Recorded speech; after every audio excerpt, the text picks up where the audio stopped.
I'm pleased to be joined today by Dr. W. Keith Campbell. He is a psychologist and professor at the University of Georgia and the author of The New Science of Narcissism, which we're going to be talking about today. Keith, welcome to the Nature and Nurture podcast. Hey, thanks for having me. Thank you. So how or why did you decide to make narcissism the focus of your career? Oh, yeah, I've answered this so many times, I don't know if I'm telling the truth at this point, but I tell you, well, as an academic, you'll know there's kind of a basic question about what we call self-enhancement. And this is an old psychological question of why do people think they're better than they are? It's been around for a long time. So in grad school, I was sort of interested in looking at that process of self-enhancement and realized that some people do this a lot more than other people. There's some people that will steal credit from their friends and brag and show off, and other people just don't do that very much. So one variable that helps you tease that apart is narcissism. So it just theoretically was sort of an interesting variable to look at.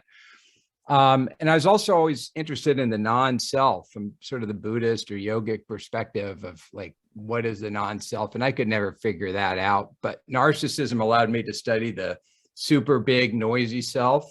So there's a kind of a way of getting at the question of the self, but the opposite way.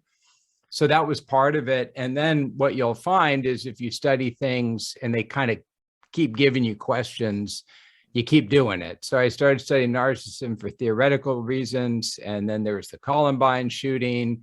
And we're like, there's some narcissism there. And so that sort of led to one line of research. And then people developed selfies and oh my God, there's some narcissism there. And then social media came about and so we started looking at Facebook. So the world keeps changing and it keeps changing in a way that makes narcissism a more important topic. So you just keep doing what works. And so that I ended up kind of 30 years later, here you are.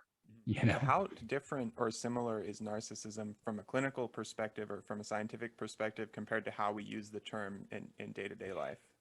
When people use the term, they're not exactly sure what they're using. And so they're generally talking about it as sort of a negative, like a negative way of saying you're a self-centered jerk.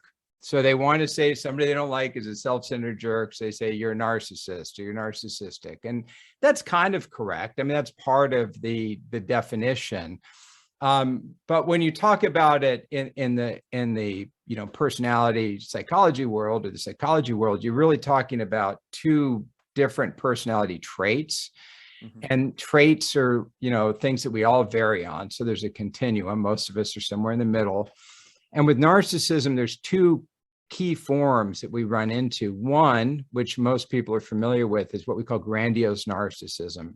And it's this combination of a sense of entitlement and self-importance and maybe some, lack of empathy.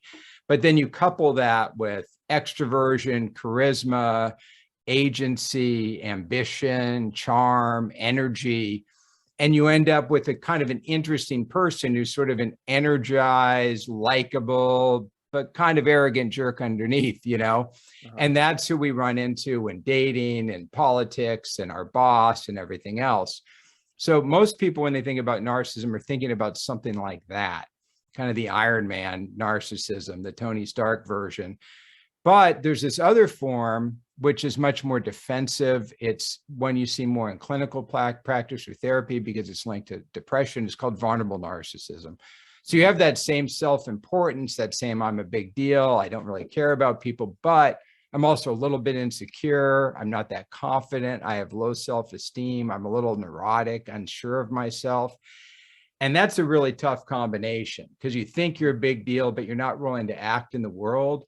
You end up with a really big fantasy life. You end up with a lot of anger that people don't appreciate how great you are. And those folks often wind up in a clinical practice because of their depression.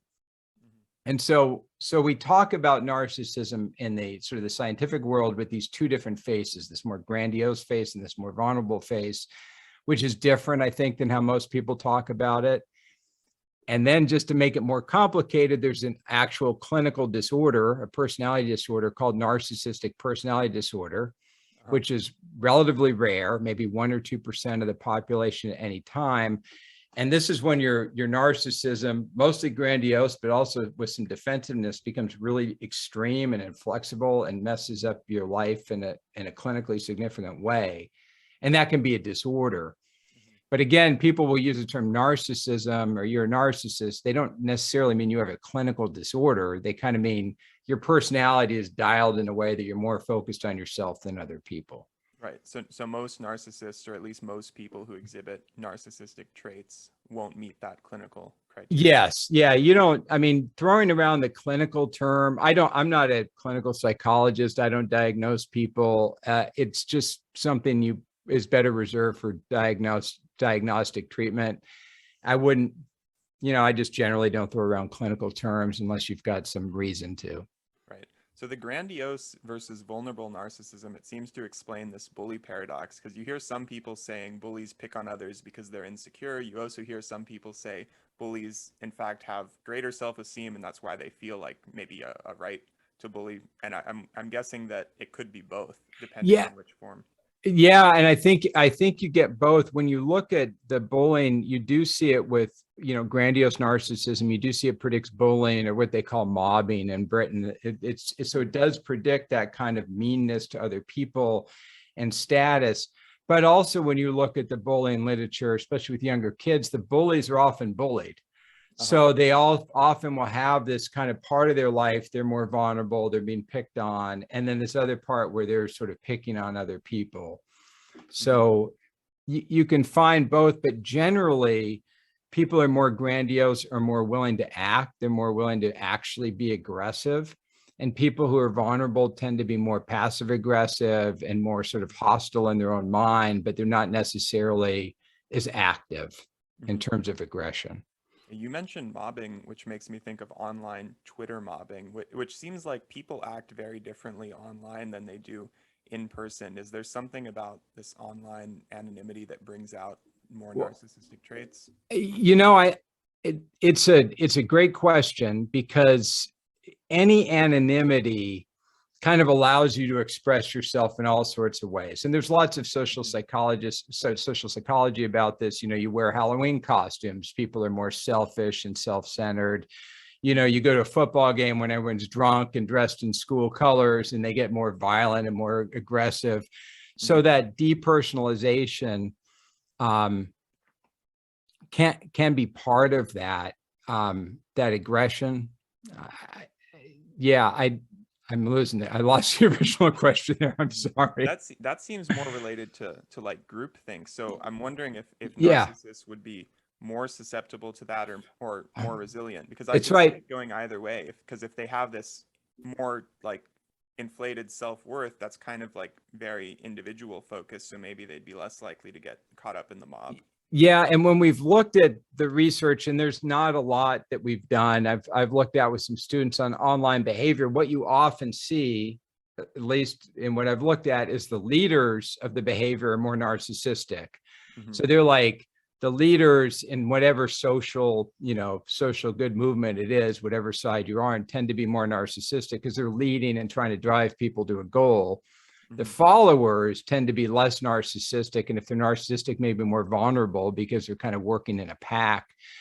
But they're often trying to be good people by following the narcissistic leader and attacking people. So if I'm the narcissist online, I say, hey, get followers, let's go mob this person. I'm kind of the narcissist doing it for my own ego, but my followers are like, hey, we're good people. We're going to work for the team for the good of everyone and attack this person.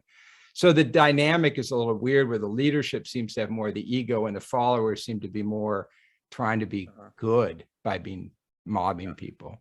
How about when it's a very individual thing? Let's say you have one specific person who in person would never pick a fight. Online, they love to pick fights. That's it. That's that thing. It's like flipping people off in the car, where you feel a little bit anonymous and a little bit safe from being attacked back. And so it gives you the space for your ego to flourish. So you can act like a big deal when you're anonymous, sort of keyboard warrior. If you get in the real world with real consequences, like literally in the ring with somebody and you're boxing or doing jujitsu or whatever you're doing, all that BS goes away. And then you just got to deal with reality. And in that case, the grandiosity is going to be better.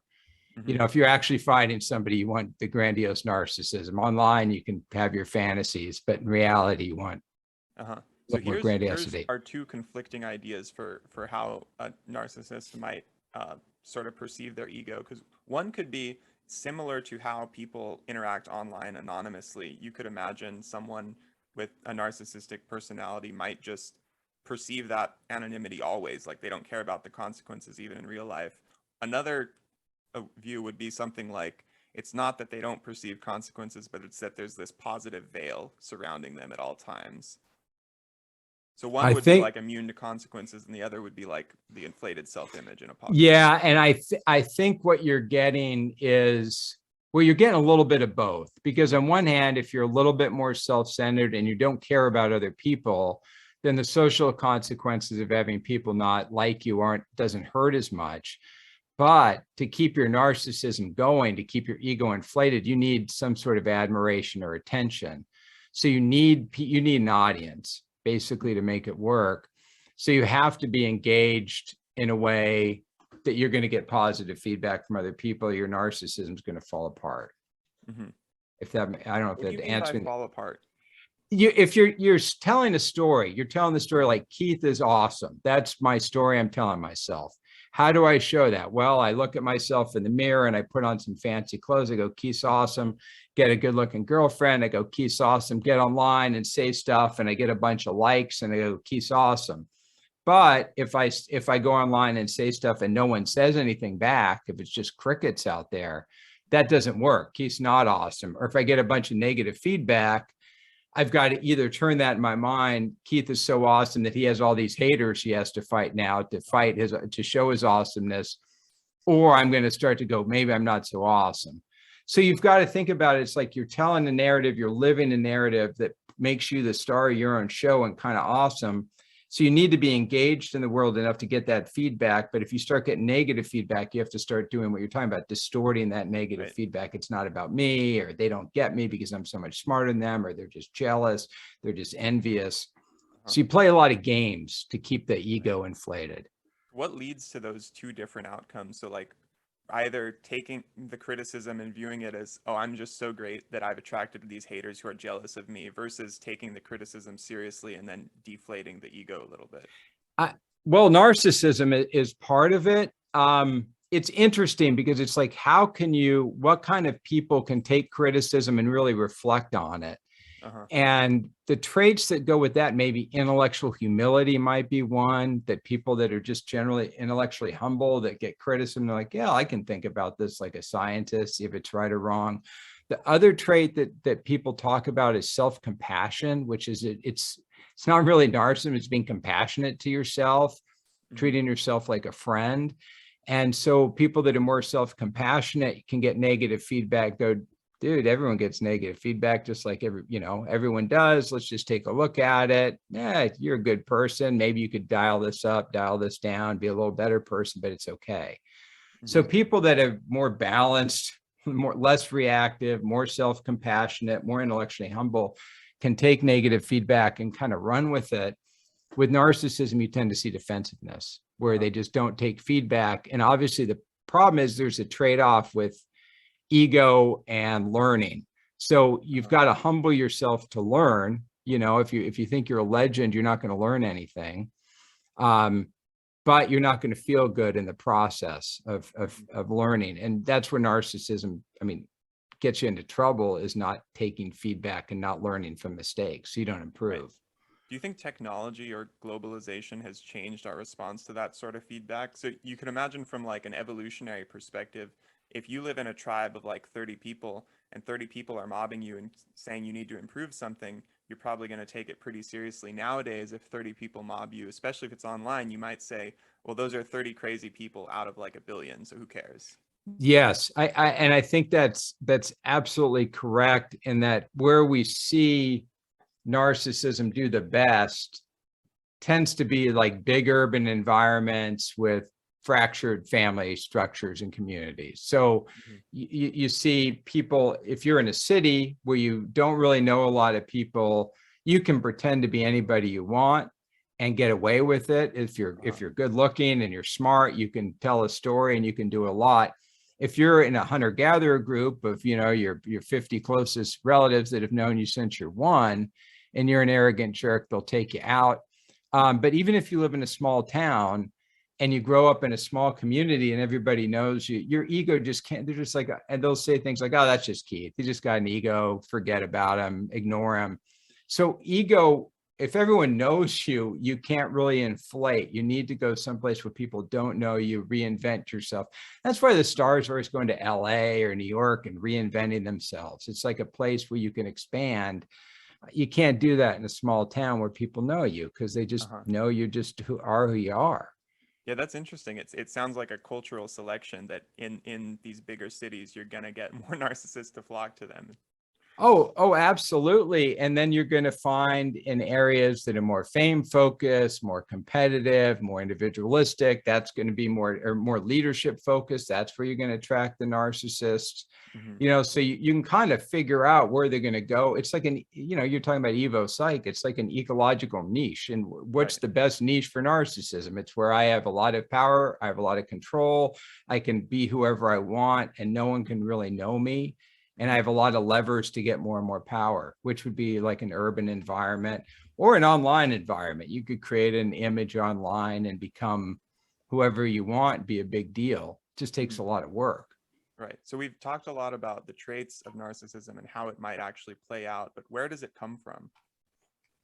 Well, with most personality, and narcissism is a pretty good example. It's mostly just our wiring, our genetics, it's heritable. So you're looking about 40%, maybe a little less, maybe a little more, somewhere in there. That just seems inherited from our parents. It's just the way we're kind of wired. And then you find this relatively small amount, maybe 10 or 20%, that has to do with parenting itself, which is, with grandiose narcissists, you see parents like, oh, my parents put me on a pedestal. They thought I was a big deal. They inflated me, pretended I was special. With vulnerable narcissists, you see the more classic negative or abusive parenting, cold parenting, neglectful parenting, the kind of stuff that ends up with psychological problems in general. So parenting matters a little bit, but not as much as most parents think. And once people have kids, they realize, my goodness, I can't really change my kid's personality. I wish I could, but I just can't. So I got to let them be. And then there's this other percent that's the remainder that's really just kind of luck. It's who you end up hanging out with. It's what you do culturally. It's maybe your high school buddies. It's whatever you fall into culturally. It's just kind of luck of life. And that can help shape narcissism. So a lot of it's how you wired, a little bit parents, a lot of it's just your luck of your culture. And that's going to predict narcissism within any culture. And then cultures can differ as well, but just within a culture, those are the predictors. Is it more common in only children compared to kids with siblings? It's not, but it sounds like it should be. And there's been a lot of people looking at this. So, firstborns are going to be more narcissistic, or lastborns are going to be more narcissistic, but mostly what people say are only children, because it's that old Chinese, I guess it's not that old, little emperor syndrome, where you have the grandparents, the 4 grandparents and the 2 parents and the 1 kid. So all this resources is flowing to 1 kid. Well, that's going to make that kid feel a little special, a little full of themselves. And that idea is out there. But when we've looked at big data sets, looking at birth order and personality, you just don't see a whole lot. So it sounds right, but it's not a big effect. And I don't really think there is an effect. Yeah. So that little emperor thing you just laid out, I guess you could see it going in 2 different directions, because one could lead to a more narcissistic pathway, which is to say, look how much attention I'm getting. Other people might be stressed out by that, by saying there's so much pressure and expectations on me. Maybe if you're more I like that. It's like, look how much responsibility. I literally am carrying this entire family's burden and the shame and guilt of the family's success on my back. It's going to crush me. Right. And that would be somebody who's not narcissistic, somebody who's highly conscientious, and someone who's highly family focused. And it's going to be hard. Yeah. Cause you got to, yeah, that's brutal, man. Yeah. So Yeah. in terms of big five, one definition of narcissism, maybe not definition, but like that people who are high in extroversion and low in neuroticism or high in emotional stability, those two traits at the two extremes can combine into something looking like narcissism. Do you agree with that? Yeah. So it's not exactly that. When you've just, first of all, big five, just for people who don't know it, they just, we talk about personality traits as sort of going into these five.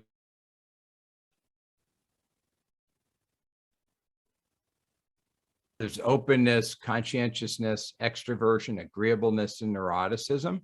Mm-hmm. The core trait of narcissism seems to be, it seems to be low agreeableness or trait antagonism. Mm-hmm. So that low agreeableness or high trait antagonism, that's sort of the core of narcissism, whether it's grandiose or vulnerable or psychopathy or anything else. So whatever they call dark traits are really the antagonistic traits, the low agreeable traits. Mm-hmm. But when you take that low agreeableness, like you're saying, and add extroversion, well, that's your grandiose narcissism. So you have somebody who's sort of antagonistic, but also really extroverted. So you think of the Tiger King, if you ever watched the Tiger King on Netflix, right? Tiger King is this really likable character because he's super extroverted and has a lot of positive emotion. So everyone loves the Tiger King. But really, when you look at the Tiger King, he's kind of a psychopath. He's kind of a narcissist. He thinks he's a king. He's hurting tigers. I don't know what he's doing. It all looks a little sketchy. And this guy's probably not a good dude, but we like him because he's this combination of antagonism with a lot of extroversion. Uh-huh. You take that same antagonism and you add the neuroticism, that sort of low emotional stability or vulnerability, insecurity, low self-esteem, and that's your vulnerable narcissism, which is like, I'm a jerk and I think I'm better than you, but I'm also insecure and a little bit low self-esteem. So you're right about those two main traits, but you need that low antagonism to make it narcissism. Right. And then if you have low neuroticism, that would be more like grandiose narcissism. Yes. Yeah. So like your classic grandiose would be this high extroversion, maybe even a little low neuroticism. So you're calm. I mean, that's almost like a predator, right? You have low neuroticism, you're emotionally stable, you can deal across situations, you have a great deal of confidence, and you're willing to manipulate and exploit people, but you're also likable. It's kind of your classic grandiose narcissist / predator. So why do some people look at that type of Tiger King figure and think, that's so cool, I want to be like him, and then other people are thinking, what a big ego, what a jerk, and then they want to get away? So you have like these two opposing forces. Sometimes it's time that when you first meet people that are really extroverted and narcissistic, you like them at first. So there's a time factor. You first get to, it's such a likable person. Then over time, you're like, oh, this person's kind of a jerk and they're kind of doing the sketchy stuff. And man, this is a bad dude. I'm pulling away. So some of it is that people just, they get enraptured by the likability, but over time it wears off and some people stick with it more. But some people are just better at seeing through it. Some people just I'm very extroverted. So if I meet people that are really extroverted, narcissistic, I kind of like them. I mean, that's my own problem, but I'm like, gee, this person seems so confident, outgoing. What a big personality. It's fun. I tend to be attracted to people like that, which often serves me poorly because they turn out to be kind of jerks. So I think there's some individual differences too, but often it's just a matter of time, where at the beginning you like the person. When you get to know them more completely or better, you start to see the problems and you pull away. Mm-hmm. Does fake it till you make it really work, or would it inevitably lead to something more like vulnerable narcissism, where deep down you're faking it? That's a great question. I've talked to people that have done this and they describe it feeling, they wonder, is this vulnerable narcissism? So you imagine somebody that's like, I'm going to get fit. So they don't feel that good. They go to the gym, they start lifting weights, they start getting fit. On the outside, they're like, yeah, I'm this confident person. Inside, I still feel like the old me. I'm insecure. I don't know how to talk to people yet. People will talk to me because I'm attractive now, but I don't know how. And they'll say, is that vulnerable narcissism? And my answer is more, well, it has some of that neurotic, that insecurity, of course, but to me, that sounds more like imposter syndrome. Mhm. which is what happens whenever you change into a social area, like you rise up into social power or you change your social group and you're not ready for it, you often feel fake. Okay, technical difficulties resolved. We were about to start talking about imposter syndrome. Oh, yeah. Yeah. So the idea with imposter syndrome is it's when you change social roles and become a different person. So you might become a manager at work, you might be out of shape and then get in really good shape and become attractive when you're unattractive. Um, you might Mhm. make a bunch of money and all of a sudden be a fat cat and not know what to do. And whenever that happens, you kind of feel fake. Not everybody, but some people will tend to feel, yeah, I'm not really this person. I feel fake. And so you feel like an imposter for a little while. And this is totally normal. I always tell my students, like, if you're not feeling like an imposter every once in a while, you're not growing enough. Mhm. You part of growth is you like, geez, who let me in this club? I'm a Uh-huh. loser. So that's normal.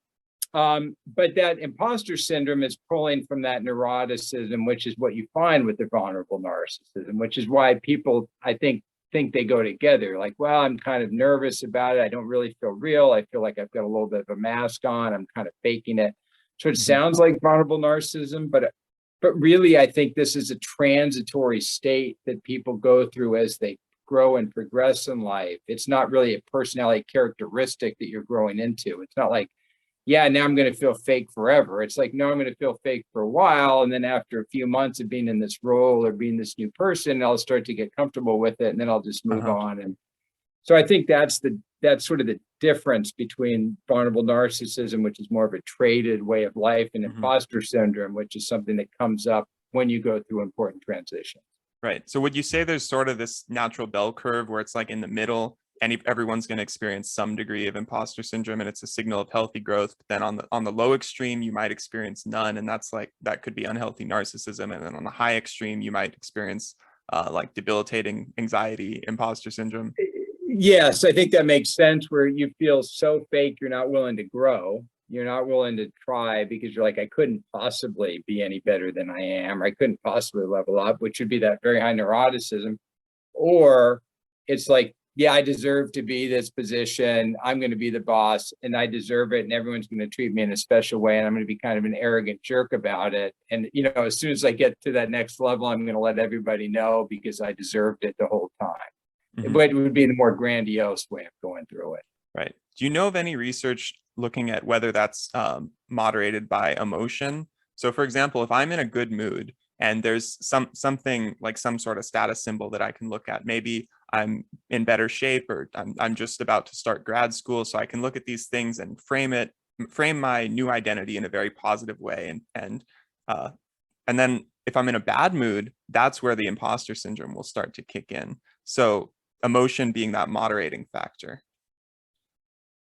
It's a good question. I think the emotion is paired with it, where the emotion of the imposter syndrome is going to be more this insecurity and uncertainty, and the emotion with the more narcissism, which is going to be like, yeah, I did it, I deserve it, positive Mhm. affect, and maybe some positive esteem. I think those things go together, but I Mhm. think of them maybe more as outcomes than as moderators. Uh-huh. So it's possible I could put you in a really good mood and you're not going to notice the imposter syndrome because we've been out partying all night and like you're so happy you don't think about it. So I could see it moderating the effect, but mostly I think about mood as a consequence of these things more Uh-huh. than sort of a cause Yeah. or a moderator. But that's sort of an empirical question too. Yeah. I'm thinking not necessarily about specific emotions, but about like the technical term of affect, like physiological arousal. I'll tell you a little story. So about 6 months ago, when I was applying to grad school and got my one of my first interview invites, I was at the beach and I saw the thing on my phone and I was like, reasonably happy. I was like, cool. And I just kind of looked at it and put the phone away. And that was my full response. And then like 5 minutes later, I ran into the freezing water. And then suddenly I was very excited about it. So the arousal theory would say that before the cold water, that was a relatively flat response. And then the cold water shocked me into suddenly being really happy about the exact same stimulus.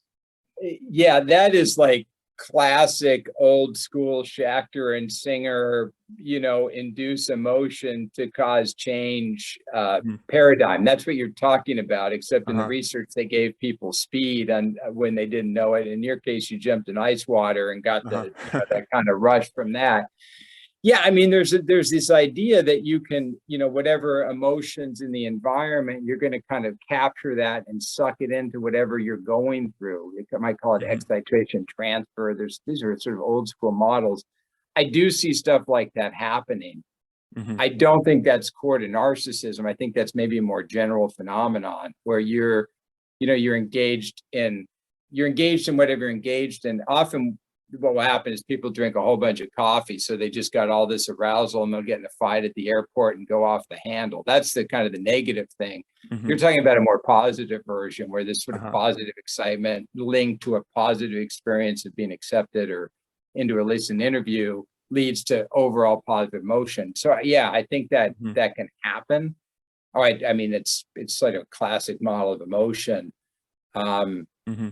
I don't think that's core to narcissism necessarily. I think it's more of a sort of an emotional processing phenomenon. Okay, so here's something related to both emotion and the earlier big five personality theory we were talking about. So I've heard extroversion and neuroticism. One way of defining them is extroversion might be units of positive emotion experienced per unit of like positive thing that happens to you, and neuroticism might be units of negative emotion experienced per units of negative thing that happens to you. So you could have the exact same good or bad news, but then people higher or lower in neuroticism are going to respond differently to it.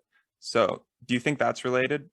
Yes. I think of it sometimes as like neuroticism is like your threat detector, and you turn it up, and the more neurotic you are, the more you're looking for threats or negative things in the environment. And with extroversion, it's reward seeking. You're looking for sort of those rewards that are going to elevate your mood, get you excited. So in that case, I think you're right. I think mostly the vulnerable narcissism and neuroticism is you're going to be out there. Who's threatening me? Who's saying I'm not cool? Who's not looking up to me? So it's more that threat detection. With grandiose narcissism, it's going to be I'm feeling good, and it's going to be looking for opportunities to feel better. Hey, there's a TV camera. I'm going to go jump in front of it and get some more attention.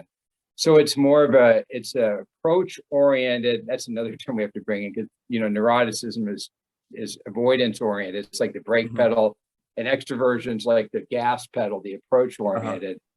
So I would say with grandiose, you're going to see more approach orientation, more positive affect, more goal seeking, more reward seeking. With vulnerable narcissism, you're going to see more negative affect, more threat detection, and more sort of goal or threat avoidance. Which could be, I don't want anyone to know how bad I am, and avoid that threat. So I think they're both kind of built into our approach. And I'm getting real nerdy here. I apologize, but they're kind of built into our our basic approach and avoidance systems. And that extroversion comes out of approach and reward seeking, and that neuroticism comes out of avoidance and threat hiding, or whatever threat hiding from. So my own research is on adolescent brain development and social behavior. And one of the classic findings is that adolescents have higher risk taking and are like more likely to go on the gas pedal, let's say. More sensitive to reward and less sensitive to punishment. So that, knowing that, a theory might be that narcissism might be most extreme at adolescence and then go down with age. Is that correct? And that's kind of what you see in the data, where the highest levels are younger males, 18 to 24, whatever you want to draw those lines. But that younger cohort is where you're going to see risk taking, reward seeking. Those are the two big ones: approach orientation.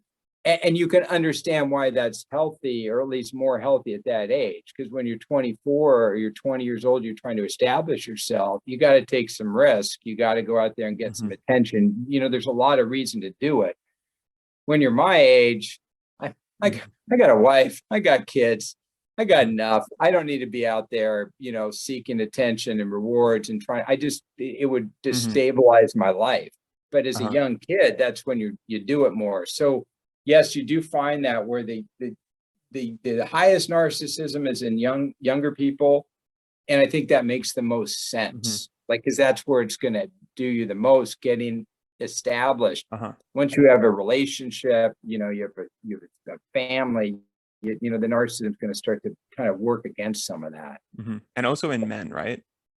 Yeah, it's higher in men. Grandiose narcissism is higher in men. It's the correlation's about 0.2, so it's not like it's super high, but it's higher in men. And vulnerable narcissism is pretty similar between men and women.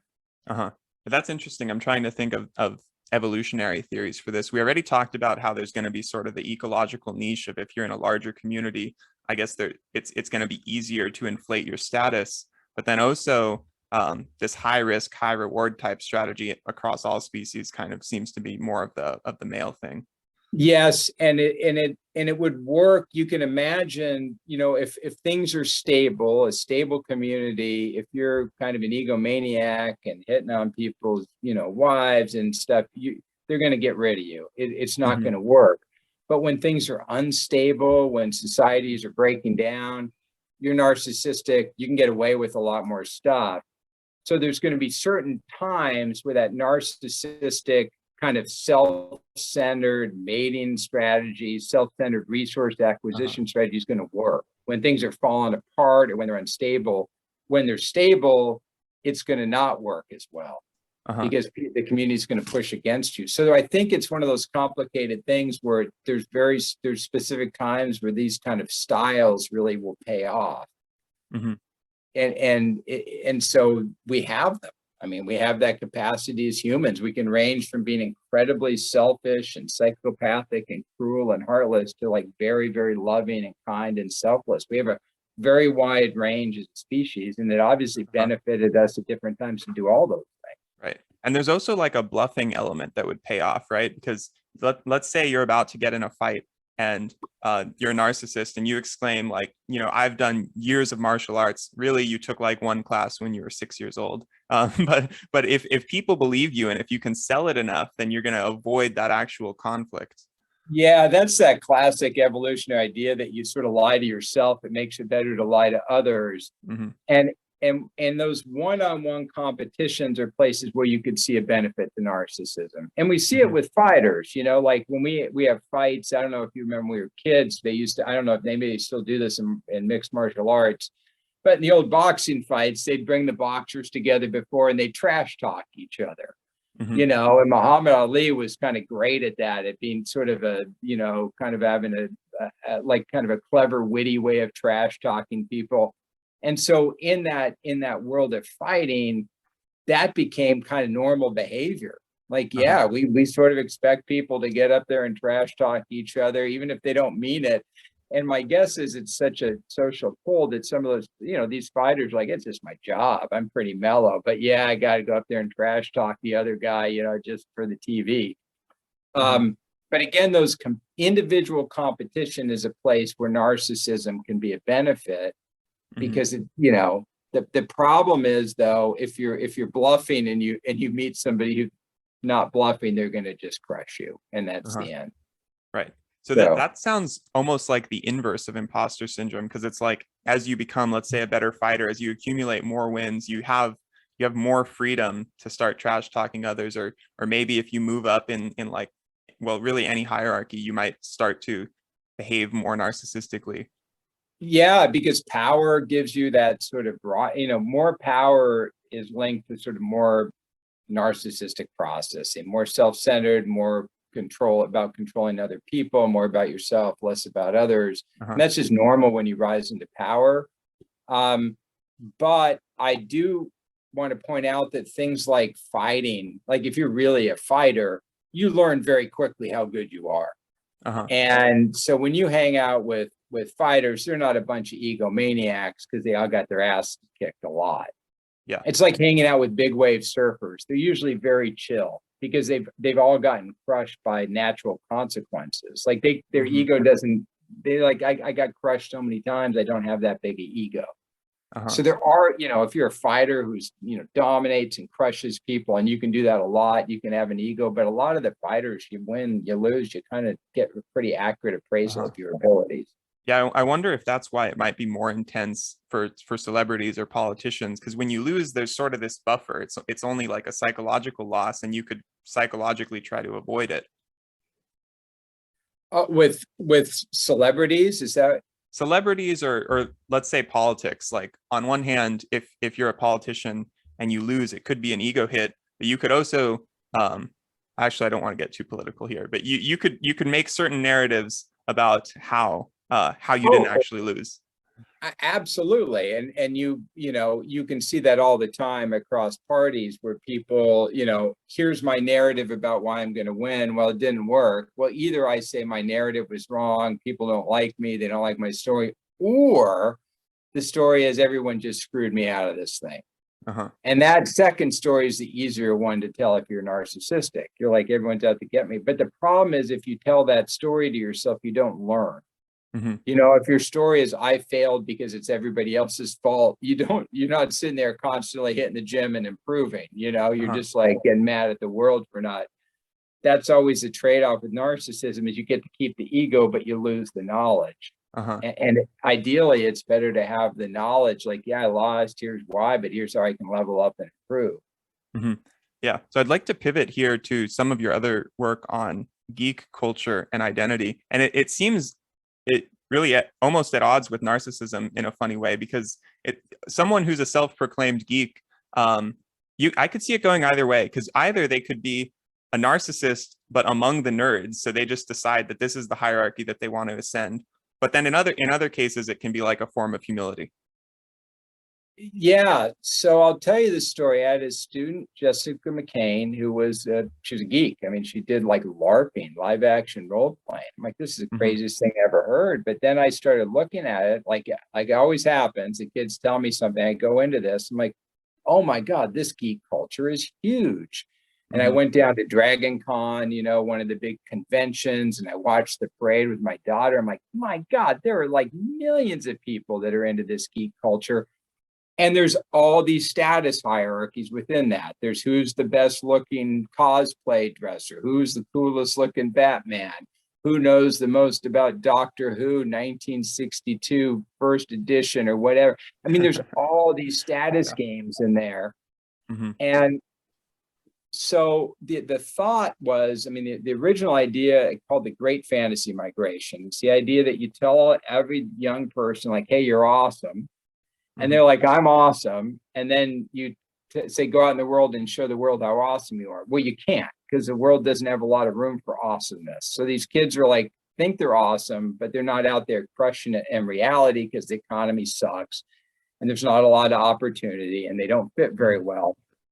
But what they can do is they can migrate to online spaces, whether it's a multiplayer game or like it's a cosplay or collecting or being an expert on Reddit about some area of geekdom.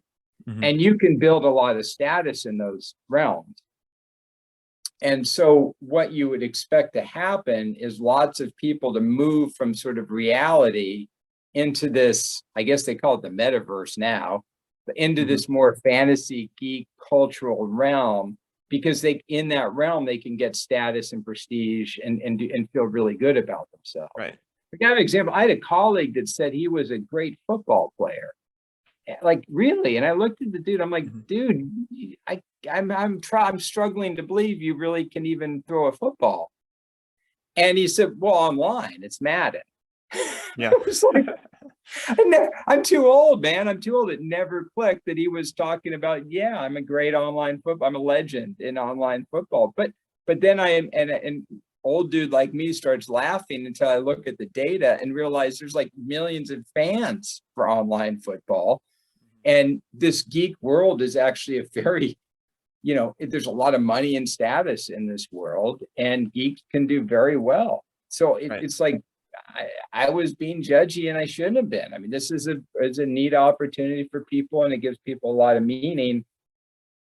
Old-fashioned me is like, God, I kind of wish the world worked and the economy worked and people could go get good jobs and have houses and, go buy a car and raise a family, but they don't have that option. You can be a, warrior princess and feel pretty good about yourself. So but that's how we got into the geek thing. And what you find in that with high geek cultural identifications, you do find grandiose narcissism.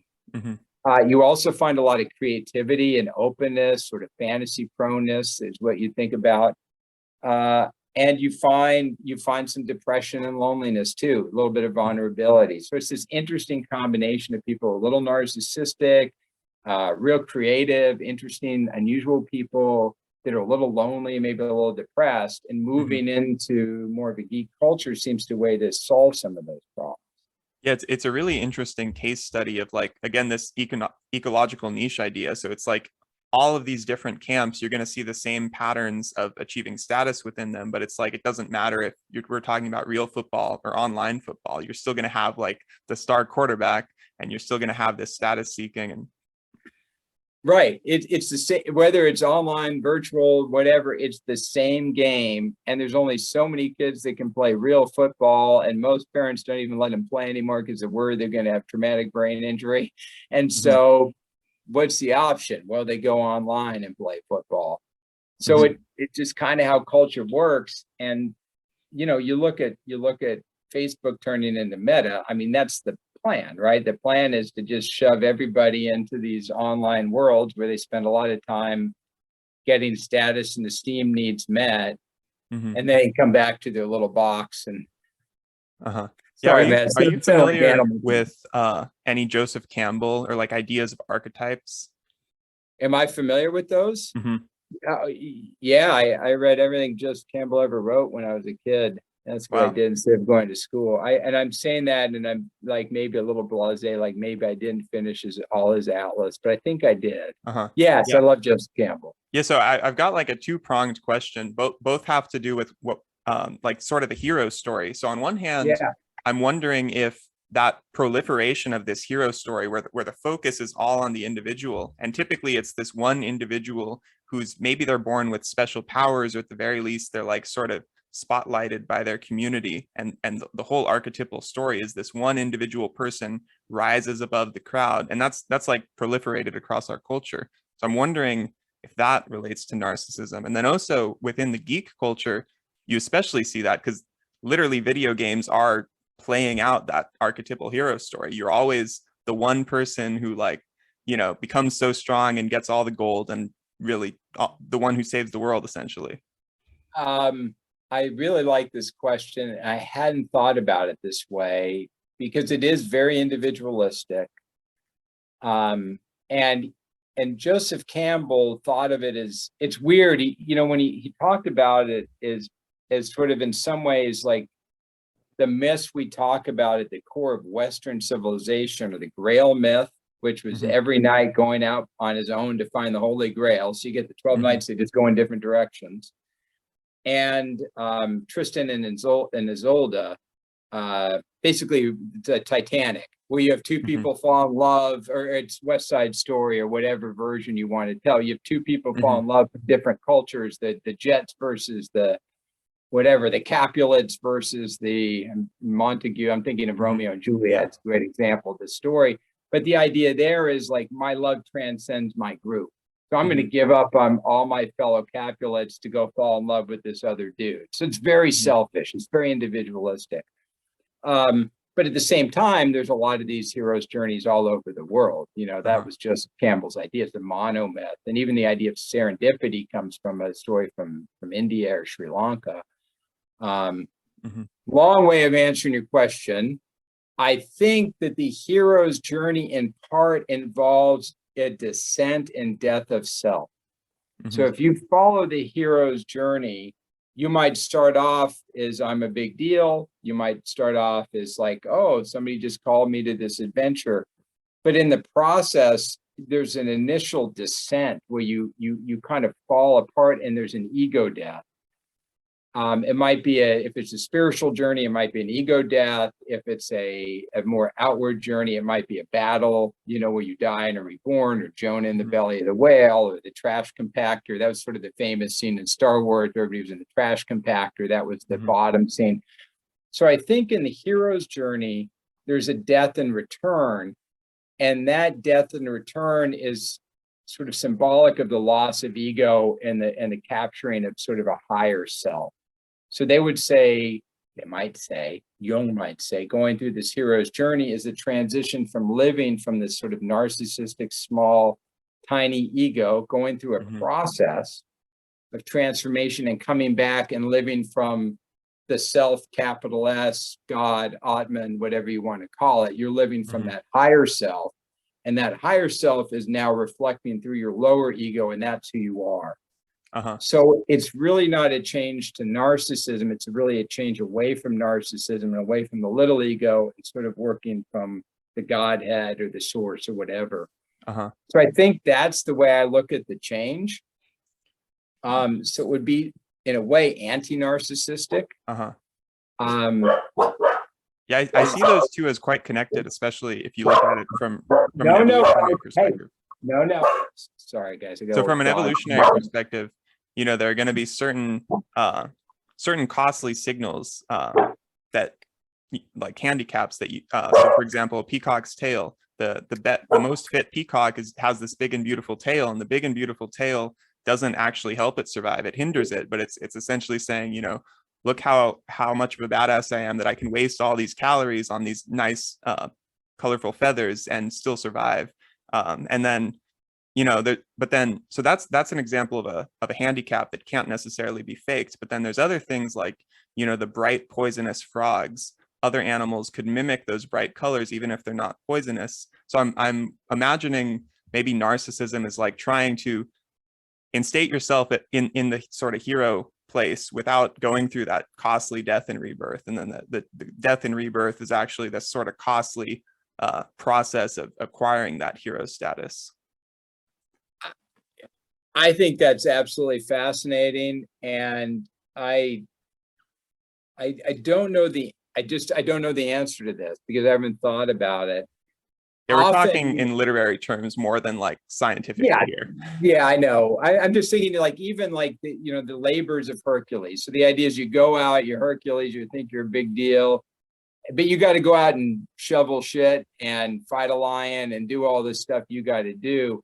And what Joseph Campbell would say is that journey, those challenges you face are what make you the hero. You're not a hero and then you go out and conquer the dragon. You're just a dude. And then you conquer the dragon, and that's how you become the hero. And if you short circuit that part and you just start wearing the I'm a hero t-shirt, which we used to call symbolic self-completion, you get the cool tattoo of the dragon on your back. You know, you change your name to Sigmund like Freud did to sound like a hero, and you start thinking you're a badass. That's a way of short circuiting the hero's journey. But I don't think that's really going to work. I could see doing that narcissistically. The other thing you see, and this is going a little bit to my plant medicine research, is you do see people will have, will work with ayahuasca or something. They'll have an opening experience. They'll be enlightened for a moment or two, which happens with those compounds. And then they'll decide, I'm a guru. Man, I saw God, I'm a guru. I'm going to go start getting a following. So you do find people will go through that a bit of a heroic journey, and then but they'll come at their conclusion is, yeah, I figured it all out. Now I'm going to go teach people how to follow the truth. So when you start going into that spiritual world, it's filled with these phony gurus who've had some. Stop it. All right. Yeah, that makes a lot of sense. I was going to wonder if those sort of psychedelic experiences might be that sometimes result in this ego dissolution can be curative of narcissism, but yeah, perhaps you come back as a guru. Okay, keep going. Sorry. Yeah, just the idea that rather than that experience being curative of this sort of ego, maybe it could in fact inflate it, and you become a guru, or you think you become a guru. It happens all the time. I mean, see it happen all the time. And people, you look in a lot of these like Zen literature and stuff, and people are enlightened. And then the master's like, dude, you got to go deeper. It's going to your head. You got to let it go. You can't get attached to enlightenment. But in the sort of the modern whatever spiritual world we live in, it's very easy for people to have these experiences and then go, I'm going to go teach. And like, I'm a yogi, and it's filled with ego. Mhm. And you see it in a lot of these places. Yeah, so they have a little hero's journey, and then they just decide, yeah, I'm the hero, I'm going to go teach hero's journeys to people. Uh-huh. Yeah. So to bring it full circle, you mentioned that you were originally motivated to study narcissism, not because you're interested in the narcissist per se, but because you're interested in that process of humility. What have you discovered throughout all this research on the more positive end? I don't know if I've discovered anything on the more positive end, but I think that I think there's a way people can live that is very rich and feels like a rich and engaged and powerful life without thinking you're a big freaking deal all the time. I think you can be comfortable.